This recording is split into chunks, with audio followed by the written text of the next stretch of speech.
तो कैसे हैं आप लोग। दोस्तों स्वागत है आपका अपना YouTube channel BK unique classes पे। दोस्तों आज हम इस वीडियो में आप लोग को क्लास 8 के एनसीईआरटी के अध्याय 4, 5 और 6 तीन गो चैप्टर का जो भी प्रश्न बन सकता है सभी को देखेंगे। इसके पहले हम लोग पहला, दूसरा और तीसरा चैप्टर के सभी प्रश्न आंसर को देखे थे लोग। ठीक है, तो आइए चालू करते हैं। यहाँ पे आज का सबसे पहला प्रश्न दिया है कि बकरवाल जनजाति पालते थे। बताना है कि बकरवाल जो जनजाति थे वह क्या पालते थे लोग। भेड़ पालते थे लोग कि बकरिया की गाय की भैंस। तो याद रखना है बकराल जनजाति जो थे वह बकरियों को पालते थे लोग। ठीक है, यह बात आपको याद रखनी है। यह प्रश्न क्लास 8 के एनसीईआरटी के बुक में दिया हुआ है। नेक्स्ट प्रश्न यहाँ पे दिया हुआ है कि झूम खेती का दूसरा नाम क्या है। बताना है कि झूम खेती जो है उसका दूसरा नाम क्या है। तो बताना है कि गहन जीवन निर्वाह खेती है कि घुमंतु खेती है कि रोपण खेती है कि बागवानी खेती है। तो याद रखना है झूम खेती जो है उसका दूसरा नाम घुमंतु खेती है। यह प्रश्न याद रखना है। नेक्स्ट प्रश्न यहाँ पे दिया है कि संस्थाल विद्रोह का नेतृत्व किसने किया। बताना है कि संस्थाल जो विद्रोह था उसका नेतृत्व किसने किया था। तो याद रखना है सीधो और कान्हो जो थे वही संस्थाल विद्रोह के नेतृत्व किए हुए थे। नेक्स्ट प्रश्न यहाँ पे दिया है कि बिरसा मुंडा का जन्म कब हुआ। बताना है कि बिरसा मुंडा जो थे उनका जन्म कब हुआ था। तो याद रखना है 15 नवंबर 1875 ईस्वी को बिरसा मुंडा का जन्म हुआ था। यह जब सोए हुए थे तभी इनको आकर पकड़ के लेके चला गया लोग। नेक्स्ट प्रश्न यहाँ पे दिया हुआ है कि पंजाब के पहाड़ी भाग में रहने वाले चरवाहा जनजाति कौन है। बताना है कि पंजाब के पहाड़ी भाग में जो चरवाहा रहते हैं लोग उनको हम लोग क्या कहते हैं। तो याद रखना उसको हम लोग गुजर जनजाति के नाम से जानते हैं जो पंजाब के पहाड़ी भाग में रहता है लोग। नेक्स्ट प्रश्न यहाँ पे दिया है कि बिरसा मुंडा की मृत्यु कब हुई। बताना है कि बिरसा मुंडा जो थे उनका मृत्यु कब हुआ था। तो याद रखना बिरसा मुंडा जो थे उनका मृत्यु 1900 ईस्वी में हुई थी। नेक्स्ट प्रश्न यहाँ पे दिया है कि किस रंग का झंडा बिरसा राज्य का प्रतीक था। बताना है कि किस कलर का बिरसा राज्य का झंडा था। लाल था कि हरा कि सफेद कि केसरिया। ठीक है, तो याद रखना है बिरसा राज्य का प्रतीक जो था वहाँ के झंडा सफेद कलर के था। दोस्तों अगर ये वीडियो आपको अच्छा लग रहा है तो हमारे चैनल को सब्सक्राइब कर लीजिए ताकि ऐसे ही वीडियो का नोटिफिकेशन सबसे पहले आपको मिले। बीपीएससी का एग्जाम के पहले हम लोग क्लास 5 से लेके क्लास 12 तक साइंस और एसएसटी का सभी बुक को एक एक करके चैप्टर वाइज देखेंगे। ठीक है, नेक्स्ट प्रश्न यहाँ पे दिया हुआ है कि आंध्र प्रदेश के चरवाहा जनजाति का नाम क्या है। बताना है कि आंध्र प्रदेश के चरवाहा जनजाति जो है उसका क्या नाम है। तो याद रखना है उसको हम लोग लागड़िया के नाम से जानते हैं जो आंध्र प्रदेश के चरवाहा जनजाति है। नेक्स्ट प्रश्न यहाँ पे दिया हुआ है कि नीलांबर और पीताम्बर किस समाज से आते थे। बताना है कि नीलांबर और पीताम्बर जो थे वह लोग किस समाज से आते थे लोग। तो याद रखना है भोतका समाज के अंतर्गत ये लोग आते थे लोग। नेक्स्ट प्रश्न दिया हुआ है कि लुबिया माझी, वैस माझी और अर्जुन माझी किस विद्रोह का नेतृत्व किया। बताना है कि यह तीनों किस विद्रोह का नेतृत्व किए थे लोग। तो याद रखना है हूल क्रांति का नेतृत्व यह तीनों मिलकर किए थे लोग। उसके बाद यहाँ पे प्रश्न दिया है कि सिंधु, कान, चांद और भैरव आपस में क्या संबंध था। बताना है कि इन लोगों का आपस में क्या संबंध था। यह भाई भाई थे कि चाचा भतीजा थे कि पिता पुत्र थे कि मामा भांजा थे। तो याद रखना यह लोग भाई भाई थे। उसके बाद यहाँ पे प्रश्न दिया है कि पलामू विद्रोह को कुचलने के लिए किसने सेना भेजी। बताना है कि पलामू जो विद्रोह था उसको कुचलने के लिए किसने सेना को भेजा था। तो याद रखना है कर्नल डाल्टन जो था वह पलामू विद्रोह को कुचलने के लिए क्या किया था, सेना को भेजा हुआ था। नेक्स्ट प्रश्न दिया हुआ है कि खरचार विद्रोह के प्रणेता कौन थे। तो याद रखना है नीलांबर और पीताम्बर जो थे खरचार विद्रोह के नेता थे। ठीक है, तो चौथा चैप्टर में यही सब प्रश्न दिया हुआ था। अब हम लोग देखेंगे क्लास 8 के 5वां चैप्टर। ठीक है, जिसका नाम है शिल्प और उद्योग। ठीक है, चैप्टर के नाम है शिल्प और उद्योग। ठीक है, तो इससे जो भी प्रश्न बन सकता है वो सभी प्रश्नों को हम लोग देखेंगे। तो ठीक है, यहाँ पे पहला प्रश्न दिया है शिल्प और उद्योग से कि भारत में पहली सूती कपड़ा मिल 1854 ईस्वी में किस जगह स्थापित हुई। ठीक है, बताना है कि भारत में पहली सूती कपड़ा का मिल 1854 में किस जगह पे स्थापित हुई थी। तो याद रखना है, इसका राइट आंसर हो जाएगा बम्बई। नेक्स्ट प्रश्न यहाँ पे दिया हुआ है कि स्पिनिंग जेनी क्या है। बताना है कि स्पिनिंग जेनी जो है वह क्या है। तो याद रखना है, यह एक प्रकार के परंपरागत तलकियों की उत्पादकता बढ़ाने वाला मशीन है। तो यही हमारा राइट आंसर हो जाएगा। नेक्स्ट प्रश्न देखेंगे कि भारी अभियंत्रण संयंत्र झारखंड राज्य के किस शहर में स्थित है। बताना है कि HEC झारखंड राज्य के किस शहर में स्थित है। तो याद रखना है, रांची में भारी अभियंत्रण संयंत्र स्थित है। नेक्स्ट प्रश्न हम लोग यहाँ देखेंगे कि सूरत बंदरगाह भारत के किस तट पर स्थित था।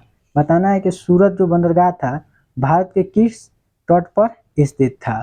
तो याद रखना है, पश्चिमी तट पर सूरत बंदरगाह स्थित था। नेक्स्ट प्रश्न दिया है कि 1931 ईस्वी में भारतीय राष्ट्रीय कांग्रेस के तिरंगे झंडे के बीच वाली पट्टी में किसे जगह दी गई। बताना है कि 1931 में भारतीय राष्ट्रीय कांग्रेस के तिरंगा झंडा के बीच में किस पट्टी को जगह दिया गया। तो याद रखना है, चारखा लगाया गया था। नेक्स्ट प्रश्न यहाँ पे दिया हुआ है कि मलमल क्या है। ठीक है, मसलिन जिसको बोलते हैं, यह एक प्रकार के क्या है। ठीक है, गरम मसाला है कि बारीक सूती कपड़ा है कि चंदन की लकड़ी है कि रेशमी कीड़ा है। तो याद रखना, बारीक सूती की कपड़ा है जिसको हम लोग मलमल के नाम से जानते हैं। नेक्स्ट प्रश्न यहाँ पे दिया हुआ है कि राजस्थान और गुजरात में किस शैली के कपड़े बनते थे। बताना है कि राजस्थान और जो गुजरात था वहाँ पे किस शैली का कपड़ा बनाया जाता था। पटोला की जमदानी की बडाना की छीट। तो याद रखना, राजस्थान और जो गुजरात था वहाँ पे बडाना शैली के कपड़ा तैयार किया जाता था। नेक्स्ट प्रश्न यहाँ पे दिया है कि टीपू सुल्तान की तलवार किस स्टील की बनी थी। यह प्रश्न क्लास 8 के चौथा चैप्टर में दिया हुआ है। ठीक है, कि टीपू सुल्तान की तलवार जो है किस स्टील से बनी हुई थी।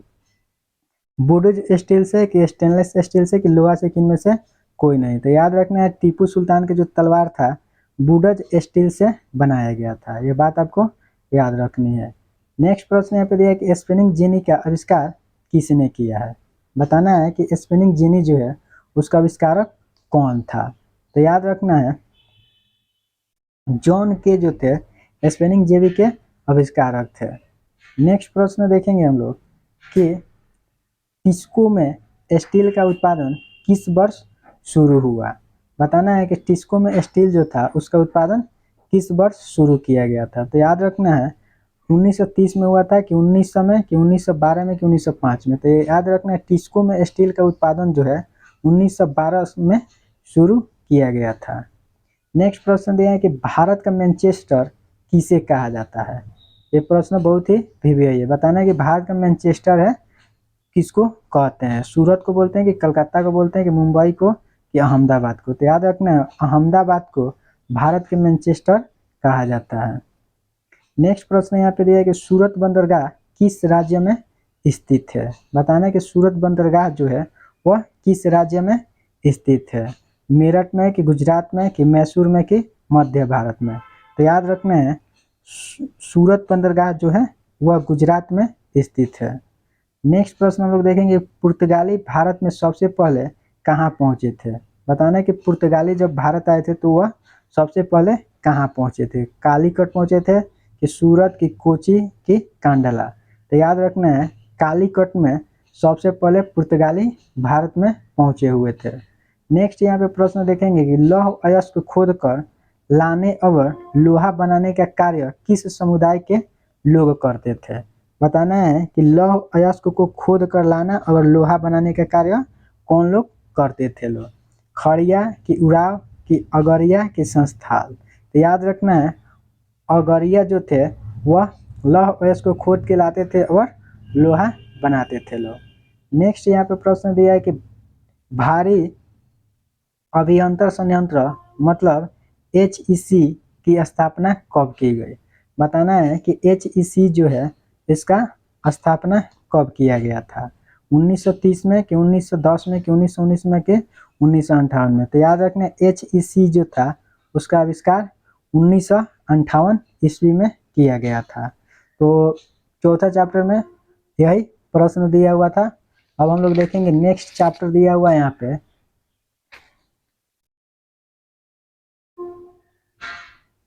यहाँ पे दिया हुआ है ब्रिटिश काल में शिक्षा। ठीक है, चैप्टर के नाम है ब्रिटिश काल में शिक्षा, जो अध्याय 7 है।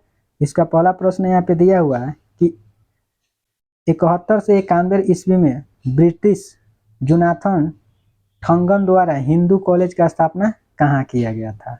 तो याद रखना है बनारस में 17 से 91 ईस्वी में ब्रिटिश जोनाथन ढक्कन द्वारा हिंदू कॉलेज का स्थापना किया गया था।